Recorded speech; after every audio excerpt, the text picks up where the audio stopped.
And it's just bad because it already sucked for women and people of color.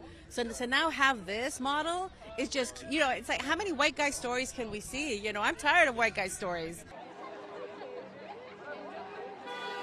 I think we also need better stories, and this is going to prevent more people of color from getting into this business if it's so hard to get a job.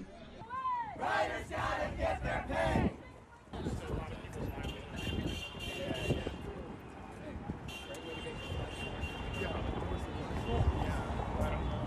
And the truth is, I think we're all worried about the impacts of the strike on marginalized groups, on our support staff, on writers who are just starting out.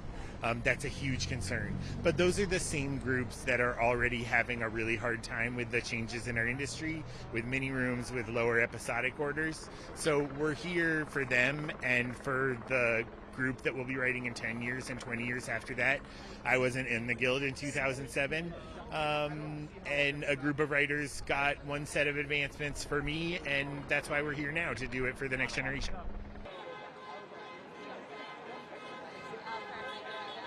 I know people from marginalized communities have been working really hard to try to get our stories told. And usually, like, when they start to crush us, like, the people that are at the bottom get crushed the hardest. So it does scare me a bit, but also, like, in my culture, we talk about la monarca, the monarch butterfly. And, like, that shit flies all over the world to try and get to this place and never gets.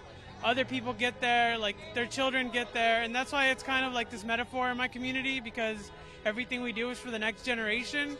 So even if this strike winds up hurting a lot of the Latino projects, a lot of the black projects, a lot of the Asian projects that are in development, before it starts to hurt all the white shit, like, I know it's actually better overall in the long run, So that next generation of Latino creators, people from Southeast LA, people from the hood who want to tell their stories, it's going to be a little easier, and they're actually going to get paid to do it, He just keeps slow walking.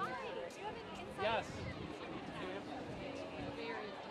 Nothing compared to what these CEOs make. And if these CEOs... There are more seats at the table, and it's more inclusive for certainly writers of color.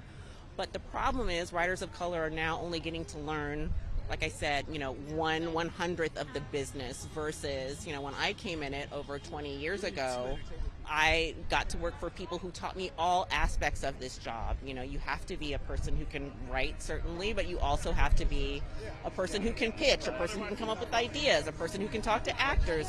That kind of a person needs to be trained from the ground up. And even though people who are sitting at the table now are diverse, they aren't getting a diverse education. They're not learning, what they need to learn to be at the top of the business. They're just learning to be, kind of grunt workers. So.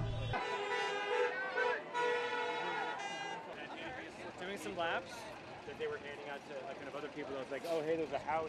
Just because the dynamics of how shows are made and sort of how they're consumed have changed so much, so that now you have what once resulted in like a process that resulted in 22 episodes. Now you're taking the same amount of time to make 10 episodes. And so you have a lot of people who are just kind of, finally getting a chance to maybe be a part of these kind of writers' rooms, who are being compensated for 10 episodes that are taking as long as it used to take to make 22. And so there actually isn't, in a lot of cases at the lower levels, there isn't enough money to sort of start to have a real kind of life.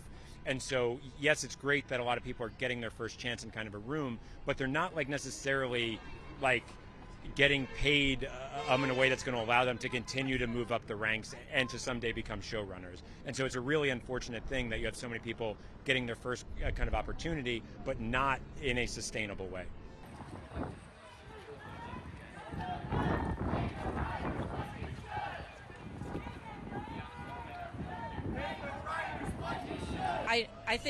I'm sure it's difficult. A strike is not something that is ever entered into lightly. It's a last resort. But when the future of the profession is on the line, I think writers understand. And I'll just say that for a long time, writing was a very good business.